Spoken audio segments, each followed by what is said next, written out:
Hey everyone, this is Teresa from Base 10 Montessori, and today I'm going to present Montessori's large bead frame with a 2-digit multiplier. So before we get started, let me go over some basics of the large bead frame. First of all, what is it used for? In the Montessori environment, we use the large bead frame for equations into the millions for addition, subtraction, and multiplication. The only thing we don't use it for is division. When we want to show division into the millions, we use a material called racks and tubes. Today with the large bead frame, we are mainly going to focus on multiplication, particularly 2-digit multiplication. But in order to do this, we're also going to use a little bit of addition. Before we get started, let's go over the nomenclature for multiplication. So first of all, there's the multiplicand. This is the quantity we want to multiply. Then there's the multiplier. This is the number of times the quantity is going to be multiplied. And then of course we have the answer, which we call the product. For example, 5 times 8 equals 40. 5 would be the multiplicand and 8 would be the multiplier, and the product would be 40. Now before we go further, let's talk about the commutative property. This is simply a rule that says you can reverse the order of the multiplicand and the multiplier without affecting the product. The product will remain the same. So for example, 5 times 8 equals 40. But you can switch that and say 8 times 5 equals 40. And it doesn't change the answer, does it? If you haven't gone over nomenclature and you haven't introduced this property, go ahead and do that lesson during the large bead frame lesson. The bead frame that I'm using today is from Montessori Outlet. It cost about $20, and I do not recommend it. And the reason why I don't recommend it is because the beads are not all the same size. It is a poor quality of material. And I'm going to enlarge this picture so you can actually see what it is I'm talking about. You can see on mine that the red beads are much larger than the blue beads, and they're even bigger than the green beads. So they're all different sizes. There should be no variation of size in any of the beads. They should be exactly the same, and the only difference you should see is the color. So if you want to order a better quality large bead frame, you're going to have to go to a different source, the Montessori Outlet. Let's talk about the large bead frame paper real quick. Where can you buy it? Where can you access it? Well, there's a lot of different options. You can get it through Montessori Outlet. You could get it through someplace like Allison's, Neen House, Montessori Print Shop, or you can go to my locals page and you can get it for free. And I'll show you that in just a second. But first, let's see what it looks like to buy this paper from one of the vendors that I've already listed. So here's Neen House. If you go on there and you search for large bead frame paper, it's going to cost you about $42 to get 50 sheets of paper. Now let's take a look at Montessori Outlet. You can get 50 sheets, looks about the same, and these are only $13. Now let me give you a warning. I have already made a video on Montessori Outlet and my experience with them, and I'm going to warn you that not only are they lower in quality with their materials, they also back order. And I'm still waiting almost a year later to get materials from them. So I would avoid Montessori Outlet. Now let's move to my absolute favorite place to get materials. This is called Montessori Print Shop. And here you can download a template for the large bead frame paper for $1.50. So this is going to require you to have a printer. You're going to download the template and then you're going to print it off on your own printer. Now, the downside is I don't really love their formats.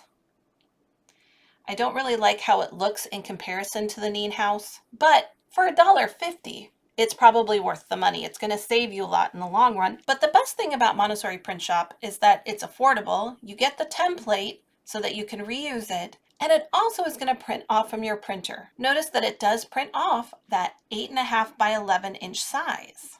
It comes in this PDF format that you can store on your computer so you can save it. You can reuse it as many times as you want. And for $1.50, you get both the small bead frame and the large bead frame. And also don't forget to check out their free templates. They have a lot of free stuff, so make sure to check that out too. You might find something there that you like for free as well while you're getting your large bead frame paper. Now there's one more thing I want to show you. And that is that I have a locals community. It is a montessoriforeveryone.locals.com. I'm going to post that link down below this video so you'll be able to get to it. And on my locals page, which is free, I like to put a lot of my PDFs and my free templates for you to use. Now you can sign up for locals. It's just a community where people can post things. It's kind of like Facebook in that regard. I would say it's probably a little bit more like Facebook and less like Twitter, but you can post articles, you can post links, you can post PDFs, You can post all those things. So if you join my Montessori community, you can access what I have to offer, and you can also upload stuff yourself and offer to help out other Montessorians in my community. So I started this community mainly to get information out there and also to get resources out there. So if you join it, you can also be a part of that. And right now, I've posted the large bead frame paper that I have created. So if you just go here and you click on that link, go ahead and click on that PDF, and it's going to bring you up to my large bead frame paper that I'm offering for free. As you can see, mine looks a little bit different. It's not probably as nice or as fancy as Need House, but again, that 8.5 by 11-inch paper is going to work with this. And down here, I have it listed: units, hundreds, tens, units, hundreds, tens, units. And then of course we have the simple family, the family of the thousands, and the family of the millions. And as you can see, there are 2 columns. And if you don't know why there's 2 columns on the large bead frame paper, don't worry, we're going to get to that. So how do you use this paper? Very simply put, we're going to write an equation on the left-hand side. That's that left column. And this is especially important when you're doing multiplication. If you're doing addition, subtraction, this isn't quite so important, but when you get into multiplication, especially that 2-digit multiplication, it's really important that you write your original equation on the left-hand side. So on the left-hand side, we're going to write our equation. And when we write it, our numbers are going to go on the line, not in the boxes. And then we're going to use the right column for breaking down our equation that we wrote on the left side. And if that sounds a little bit confusing, don't worry about it. I'm going to show you this as we go along. I just want to make you aware of this before we begin so that you have the proper orientation for starting this work. Let's start with our first equation. Now, before we do a 2-digit multiplier, let's do a reminder of how the 1-digit multiplier works, and then we will build from there. Let's write an equation on the left-hand side. Let's write 23,142 times 3 equals. Now we need to break down the equation on the right-hand side. So the multiplicand on the left-hand side, which is 23,142, is broken down one step at a time. So the 2 units in the multiplicand becomes 2 on the right-hand side.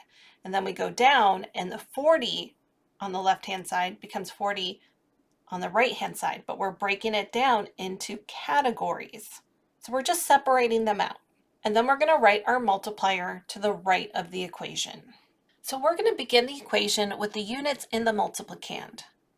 First of all, we need to identify the units in this equation for the multiplicand. So how many units are in the multiplicand for this equation? It's 2. And what is the multiplier? It's 3. So that means we are going to take the number 2 and we're going to build it 3 times on the large bead frame. Ready? Let me show you how this works.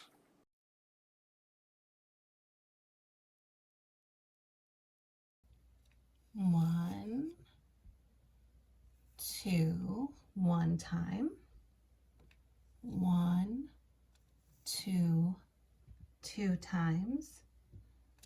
1, 2, 3 times. 1, 2, 3, 4, 5, 6. Our answer, or our product, is 6.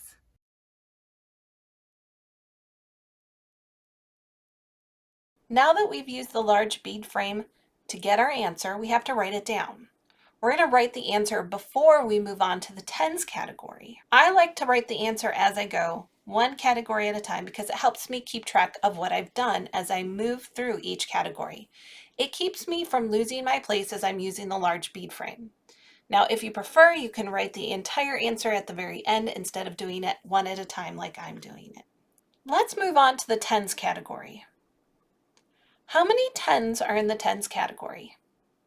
The answer is 4. So that means we are going to take the number 4 and we are going to build it 3 times on the large bead frame. 1, 2, 3, 4 once. 1, 2, 3, 4 twice. 1, 2. Now we have to exchange. So we're going to hold this in our head by saying 2, 2, 2, 2, 2, 2, 2, 2, 2, 2, 2, 2, 2, 2, 2, 2, 2, 2, 2, 2, 2, 2, 2, 2, 2, 2, 2, 2, 2, 2, 2, 2, 2, 2, 3, 4. So there's our exchange. We had to go back and we had to finish counting to 4 right here. So our answer or our product is 1, 2, 2 tens. And what is 2 tens? 20. Let's move on to the hundreds category. How many hundreds are in the hundreds category? 1. So that means we're going to build the number 1 3 times. 100 once, 100 2 times, 100 3 times. We have our exchange, 100 once, 100 twice, 100 3 times, and all together it makes 1, 2, 3, 4.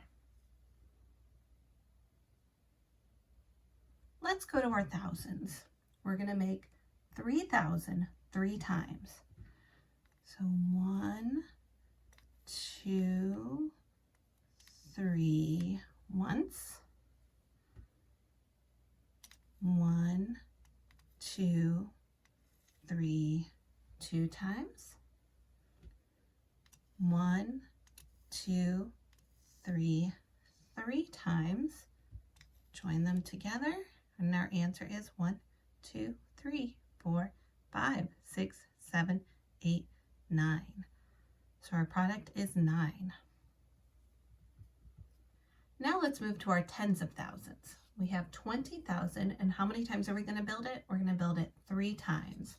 So we have 1, 2, 1 time, 1, 2, 2 times, 1, 2, 3 times. 1, 2, 3, 4, 5, 6. So our answer or the product is 6. And what category are we working in? 10,000. So that would make it 60,000. So the answer or the product for 23,142 times 3 is 69,426.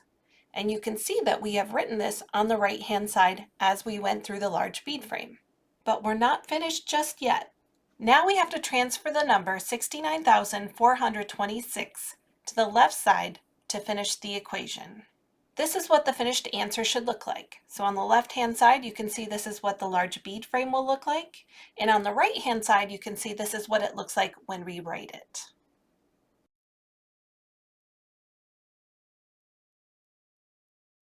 Now let's move on to our second equation, which is a 2-digit multiplier. Let's try a 2-digit multiplier, but we're going to keep it really simple this time. And I want to keep it with a smaller number to begin with. And I'm going to use a variation of the first equation.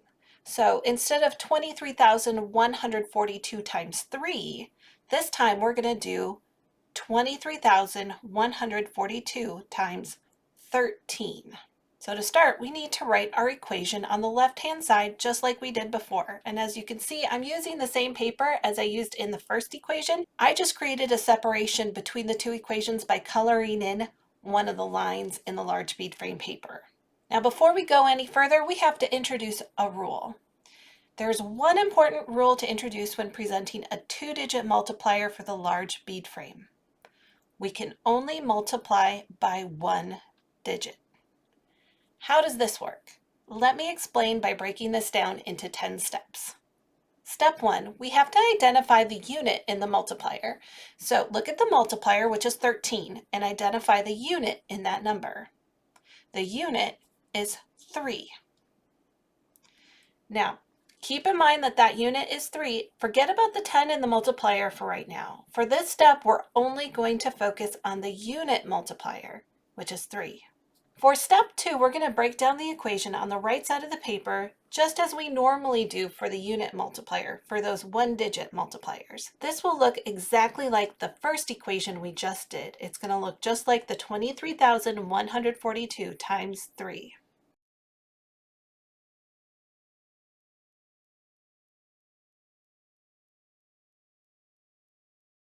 For step 3, we're going to write the answer to the equation just like we did in that first equation, using the one-digit multiplier.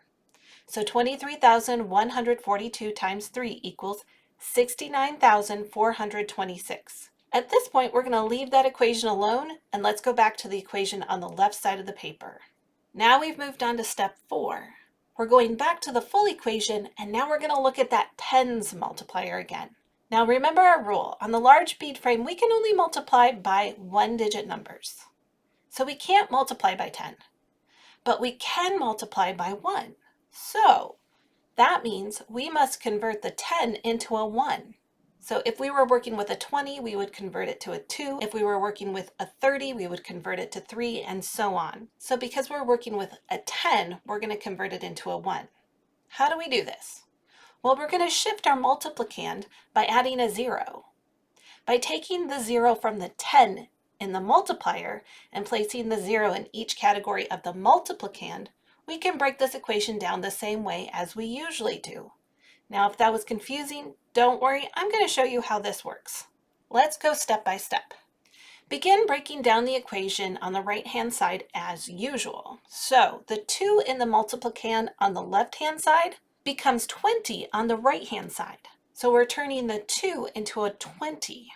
We're just adding that 0. We're taking the 0 away from the 10 in the multiplier, and we're adding it to the multiplicand. But we're going to do this for each category, so watch as we go along. The 40 in the multiplicand on the left-hand side now becomes 400. 100 becomes 1,000. 3,000 becomes 30,000. 20,000 becomes 200,000. So now we have added a 0 to each category in our multiplicand, and we've broken it down on the right-hand side just as we usually do, but all we did was add an extra 0 in that part. So now we're ready for step 5, and step 5 is identifying the multiplier. So it's no longer 10, right? The multiplier has changed from a 10 to 1 unit because we took away its 0 and added that 0 to each category in the multiplicand. So we're going to write the multiplier to the right-hand side of the equation just as we normally do. Step 6, begin to multiply as usual with the large bead frame. Let me show you how this is done. Let's start with our units. Now our units are 0, and 0 means we can't do anything with it. So we're not going to do anything with our units. Let's move to our tens. Now we have 2 tens, and our multiplier is 1, so we're going to make 2 tens one time. 1, 2. Let's write the answer and move to the hundreds. Now in our hundreds column, we have 4, so we're going to make 4 one time. 1, 2, 3, 4. Now let's move to our thousands. We have 1,000, and we're going to make it one time. 1. Now let's move to our tens of thousands. We're going to make 30,000 one time. 1, 2, 3. Now let's move to our 100,000s. We have 200,000, and we're going to make it once. 1, 2. And now we're on to step 7. We're going to write the answer or product for the second multiplier in the equation.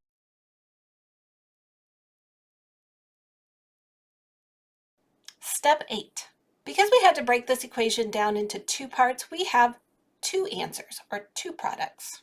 We have the first product, which is 69,426. And then we have the second product, 231,420. We need to transfer these 2 answers or these 2 products from the right-hand side back to the left-hand side. And they are going to go under the original equation on the left-hand side. Step 9 is addition. We're going to add the 2 products together to get the final answer.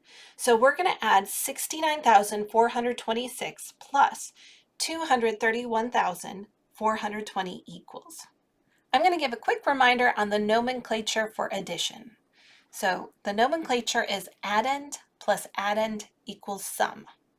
When we're talking about the parts of addition, we're going to use that vocabulary to describe each part of the equation. So to begin with, we're going to create our first add-in on the large bead frame. And remember, it doesn't matter what order we go in. We can use either add-in first. After that, we're going to join the second add-in to the first one to get the answer or sum. Let me show you what this looks like on the large bead frame.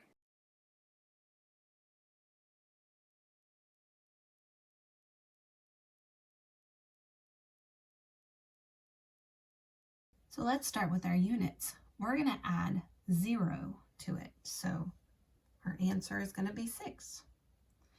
Now let's move on to our tens. We have 2, and we're going to add 2 more to it. So let's add 2 more. 1, 2. And join them together. Our answer is 4. Let's move to our hundreds. We have 4. We're going to add 4 more. 1, 2, 3, 4. So we had 4 for our first add-end. We're going to add 4 more for our second add-end.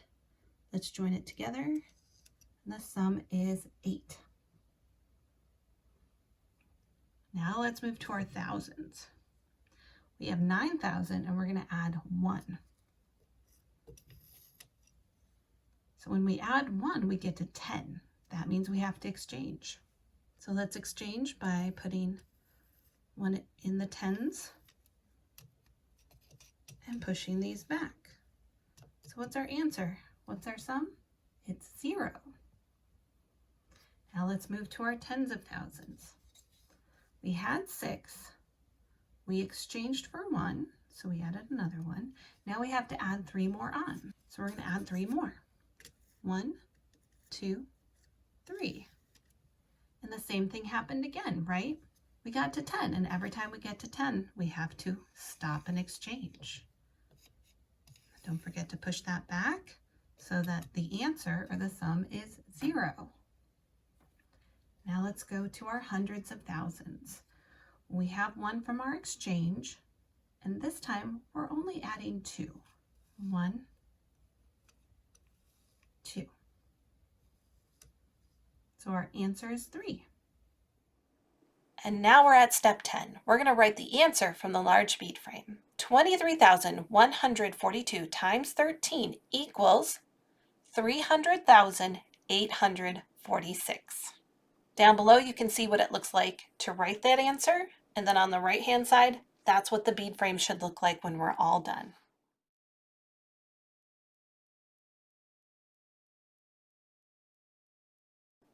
So that's all I have for you today. Thanks for watching, and hopefully I will see you in the next video.